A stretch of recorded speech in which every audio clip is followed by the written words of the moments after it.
This podcast is sponsored by ebookit.com, self-publishing solutions for the independent author and small press. Visit us today at ebookit.com. Welcome to the Toastmasters podcast, the official podcast of Toastmasters International. Hello, everybody. My name is Ryan Levesque, and on today's show, we are going to be reflecting upon communication skills for small business owners, including taking a look at how Toastmasters can help small business owners close that crucial communications gap. And to help us explore this topic today, we have distinguished Toastmaster Lynne Beverly Strang with us. A little bit about Lynne. She is a freelance writer who helps business owners meet their marketing and communications goals. She's the author of Late Blooming Entrepreneurs, 8 Principles for Starting a Business After Age 40. Lynne's award-winning blog, also called Late Blooming Entrepreneurs, covers topics of interest to aspiring and new entrepreneurs who are age 40 and older. Prior to becoming a solopreneur, Lynne was a public relations executive for more than 25 years. She's a member of 2 Toastmasters clubs, Galloping Governors Advanced Toastmasters and Sparkling Speakers. Lynne is also a member of the Nonfiction Authors Association. She has a BA in Speech Communications from the University of Virginia. And outside of work, she's a cyclist who has pedaled her road bike all over the world. Lynne has also contributed to the March 2021 issue of the Toastmaster. Her article is Micro Business, Macro Results, How to Cultivate Communication Skills That Grow Your Small Business. Lynne Strang, welcome to the Toastmasters podcast. Hi, Ryan. Thank you for having me. I am excited to chat with you. As a micro business owner myself, this topic is of great interest to me. Before we dive into some of your tips and ideas and strategies, this word microbusiness might be a new term for some of our listeners. So what do we mean when we say microbusiness? Well, I don't know that there's any one cut and dry definition of microbusiness, but typically a microbusiness is one that has fewer than 10 employees and less than $250,000 in annual sales. Often the business has just one owner and no employees. So those of us who think of ourselves as life coaches, graphic designers, photographers, freelance writers, typically those are the types of micro entities that comprise the micro business world. But it's a pretty broad stretch. It ranges from all types of businesses, but again, they're typically smaller entities with very few or maybe even just one employee. In your article, you shared a statistic that I hadn't seen before. It was from a demographic survey that Toastmasters International conducted in November of 2019, finding that approximately 53,000 Toastmasters members are business owners. Your article uses the term toastpreneurs for them. And Lynne, I don't know what you think, but in my experience, sort of just anecdotally, or my impression, I would be willing to bet that alongside that number of toastpreneurs within Toastmasters, there's probably a large number of Toastmasters members who are aspiring entrepreneurs who haven't actually made the leap yet, but are in Toastmasters partly because they're so interested in personal development, expanding their skills, and want to make a bigger impact and go out on their own. Has that been your experience as well? Absolutely. And I think we can expand that net even further to say that within corporations, you have people who have an entrepreneurial function within a corporation. And I have met in my Toastmasters journeys many people who aspire to write a book. And I can tell you from personal experience that writing a book is very much an entrepreneurial activity. It has a lot of similar characteristics to starting a business. A lot of what we talk about as it relates to using Toastmasters to develop skills needed to start a small business also applies to those who aspire to become book authors and write a book. If you plan to sell the book in the commercial marketplace, most definitely as a business activity. Yeah. And of course, you're bringing to mind for me too that there are lots of aspiring professional speakers within Toastmasters, as well as bona fide professional speakers. And really embarking on that career is, of course, another form of micro business, is it not? I think so. So when you start to put together all these audiences that we're talking about, there really is a very sizable percentage of the Toastmasters community that I think can benefit from this particular discussion that we're having, Mm, because there are a lot of different ways that you can leverage Toastmasters to cultivate these skills that you need in all these different endeavors that we've been talking about. And if anything, the challenge becomes, how do you pick and choose those activities in a way that allows you to really get the most out of your experience, because there's so much to choose from. yeah. And I know you've got some great tips for that. And I want to dive into those shortly. Why don't we just touch upon what you've identified as the key communication skills to master for business, whether you are an entrepreneur or aspire to be one someday?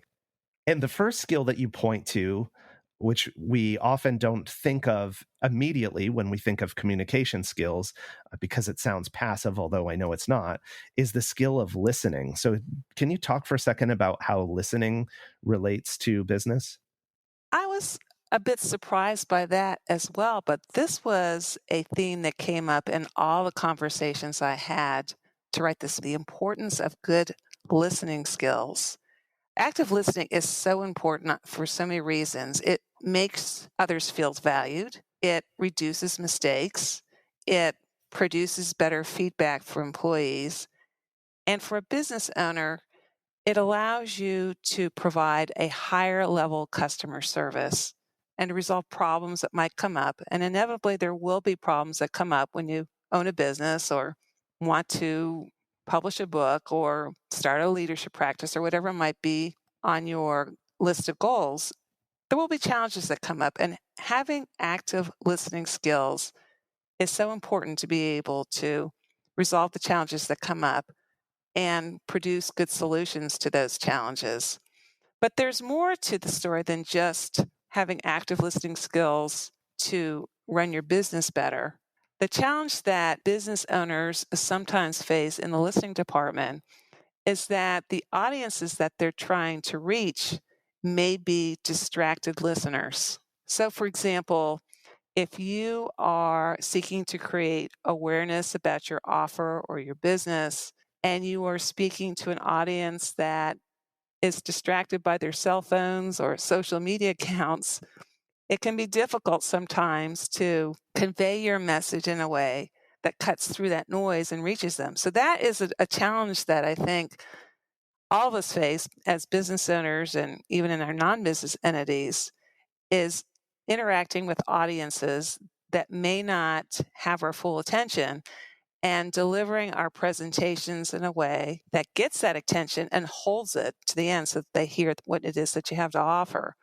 I think your second skill here is an entree into at least one way to address that challenge, and that is storytelling. And storytelling, I think, is fundamental to us as humans. We're almost wired to tune in when a story begins. But maybe you can say more about that and how business owners can use storytelling. Well, that really is a good example of why storytelling is so important.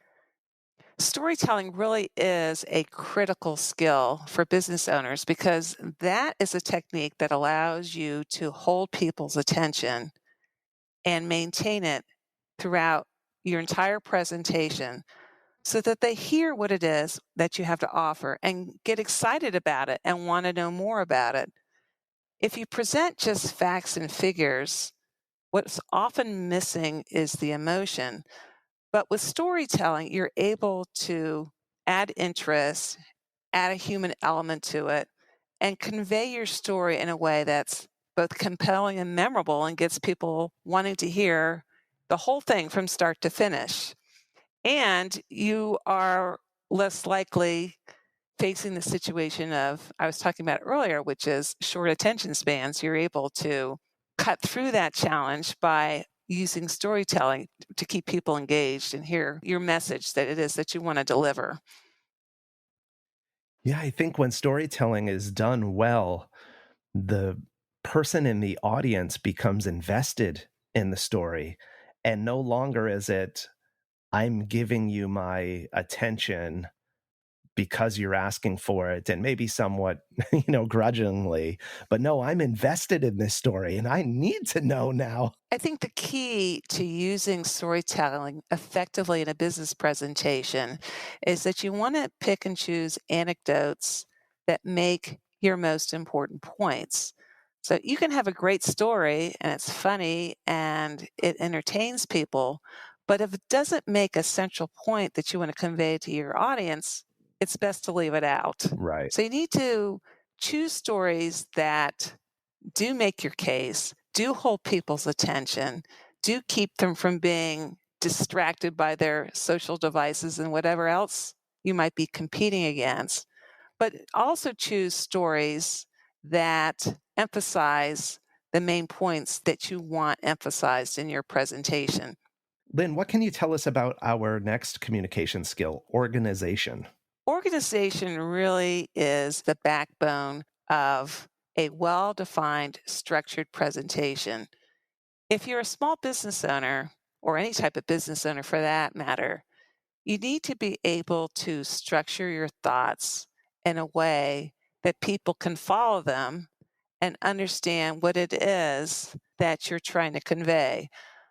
What I've seen on many occasions, since I do write about small business, I've had the opportunity on a few occasions to watch small business owners practice their pitches. I've even sat in on a contest or two.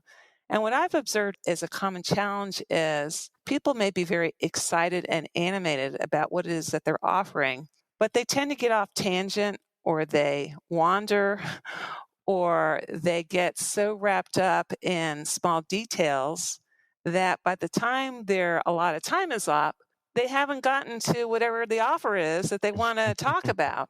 Yeah. They use their allotted 2 minutes or 3 minutes or 5 minutes in a way that by the time that they're finished, you don't know what it is that they're offering. So that is where organization and structure really come into play. When you use a clear, easy to follow structure, you're able to organize your points in a way that you cover everything that you need to cover in your allotted time. And people understand what it is that you're offering by the time that you're done. And of course, in this discussion right now, this sidebar that we're having about communication skills, there is a clear structure. We've already covered listening. We've covered storytelling. You just covered organization for us. And the fourth and final skill that you're shining a light on in this article is persuasion. So how can we learn how to use persuasion to further our message and enhance our impact as business owners? Persuasion really is a critical skill for business owners. And here's why. You can have a terrific business idea that has a lot of potential, a lot of appeal, and is something that meets a real need in the marketplace. But if you can't articulate that idea in a way that persuades others that there is a need for this product and there is a reason for them to get excited, it's not going to go anywhere. You're much more likely to get the results that you want if you're able to appeal to your audience's interest. And I think that it starts by having a good understanding of who your audience is, what's important to them, doing your homework to figure out what they already have, what they don't have, and really getting a handle of what your audience is looking for. And then using that knowledge of your audience's needs, wants, interests to put together a talk or presentation, whatever the situation calls for, in a way that appeals to those interests. And if you do that, you're far more likely to get the results that you want and to persuade people to take the action that you seek to obtain by giving your presentation. Now, the skills that we just reviewed, listening, storytelling, organization, persuasion, those are skills that any Toastmaster anywhere can learn in any Toastmasters club. However, in your article, you talk about some specific clubs that have been created with a mission of serving entrepreneurs or micro business owners, small business owners. Can you talk about some of the ways that you've seen that clubs have specifically served members with those inclinations and interests? You have an opportunity to interact with people who understand the challenges that you are facing as a small business owner, and to have conversations with those members and share experiences, allowing each of you to learn from one another. Another advantage to participating in one of these clubs is the opportunity to practice a presentation that you might have coming up. If you have an important pitch that you're planning to make related to your business, it's a chance to practice that pitch in front of a group of people who, again, not only understand the challenges that you are going through and can empathize with what you're feeling in standing in front of that group, but can provide feedback based upon their own experiences that they have encountered as entrepreneurs. So I would certainly encourage aspiring and new entrepreneurs to explore that benefit, especially in this environment where we find ourselves meeting virtually. The opportunities are even wider right now because you don't have to limit yourself to just a club that might be within your immediate geographic area. You can visit and interact with these specialty clubs that are located all over the world. It's a win-win-win, so to speak. I'll add to that too. I think it also gives you an opportunity to expand your own personal network. Absolutely. And that too is another valuable benefit of Toastmasters, for the opportunity to expand your network, make new connections, meet others who may have knowledge or expertise that you need to advance your own business, or might even be a potential customer, Mhm. or again, can provide encouragement and support for you as you go through the process of starting a business. And as any business owner will tell you, you need a lot of encouragement and support because it is not an easy path to follow. No one can do it by himself or herself alone. You do need that network and support mechanism in place to help you get to where you want to go. As we sail to a close here, I want to bring up the phenomenon here in the United States known as Shark Tank, a television show where business owners will come in and pitch investors on why they should invest in their business or their product. And this show is known by different names around the world. In the UK and Canada, it's called Dragon's Den. And fun fact, Lynn, I don't know if you know, it actually started all the way back in 2001 in Japan as Money Tigers. But since you and I are in the US, we'll call it Shark Tank here. You mentioned to me that you've seen clubs who have done a Shark Tank-esque practice as a way to help their members practice with pitching. Can you share a little bit about what that looks like and how someone might introduce that to their club, either as a permanent fixture or even just a one-off fun thing to do sometime?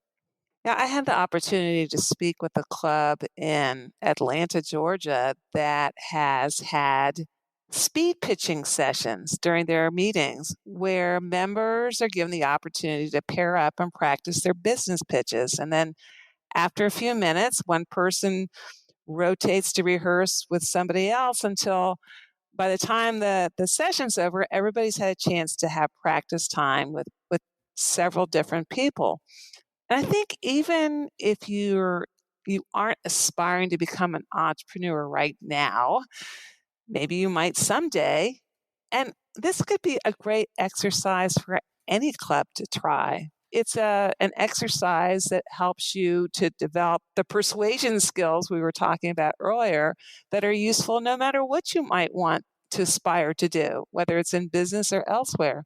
So it could be a really fun way to develop persuasion skills, develop empathy and an understanding of what a business owner goes through when he or she is seeking to get funding or other type of support for your business.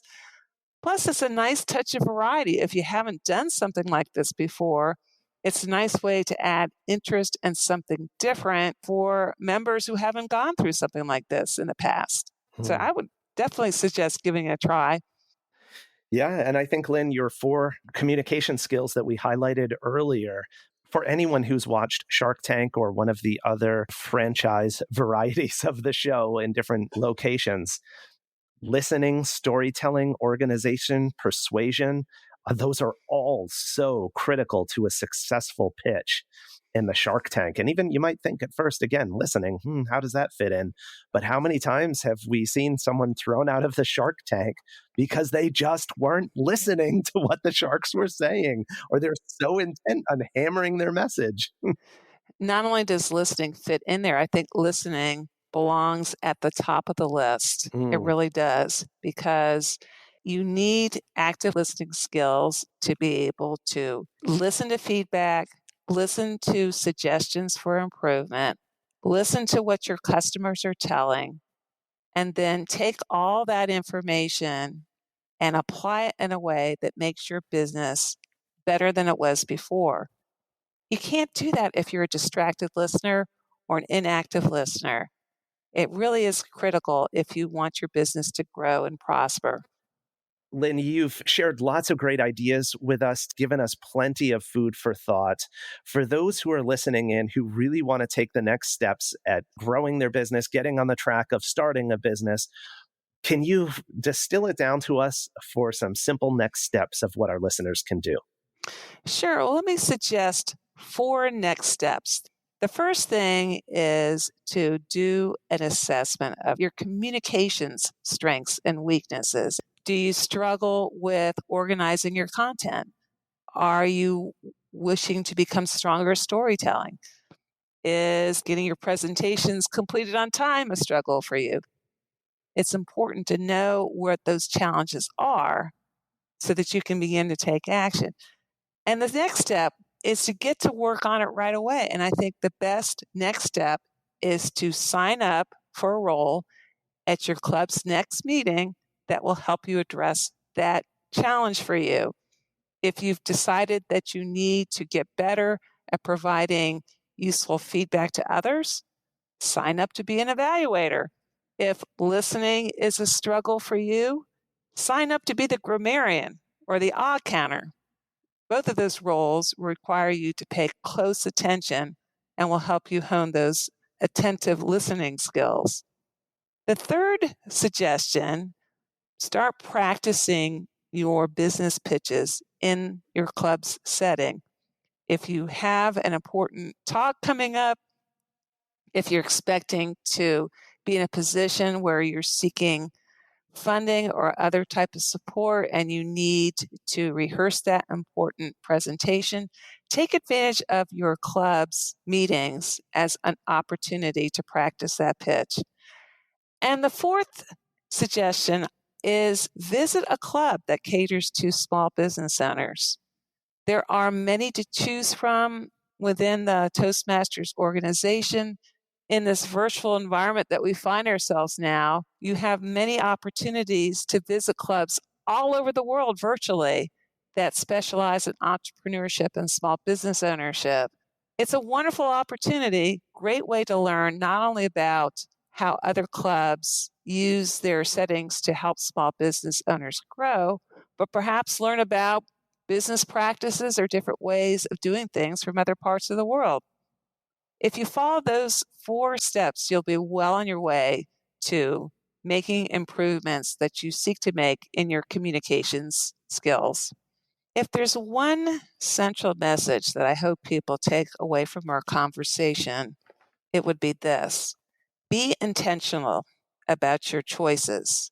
And by that I mean, think about what it is that you want to improve, where you have weaknesses, where you have challenges, and then seek out opportunities that allows you to address those weaknesses and challenges. Well, there you have it, folks. Lynne Strang's 4 next steps that you can take. Which are you going to put into practice today, this week, this month. I encourage you to think about that and make a decision and put your decision into action. Lynne, for our listeners who are going to want to follow up with you, follow you, perhaps check out your Late Blooming Entrepreneurs book or blog, what is the best way for folks to get in touch and keep in touch? There are a couple ways that you can reach me. One is through my blog, which is called Late Blooming Entrepreneurs. I also have a freelance writing website called LynneBeverlyStrang.com. If you go to either one of those sites, you will find where you can reach me on social media, or you can send me an email, and I would be happy to respond to any questions that might come from this discussion. Look forward to hearing from any listeners out there. Lynne Strang, thank you so much for joining us today. Appreciate your sage advice. Thank you for having me.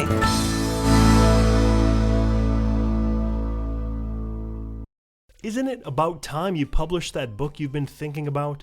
We can help with that. At ebookit.com, we've been providing authors and small presses with ebook publishing services since 2010. Visit us today at ebookit.com and let us know how we can help you.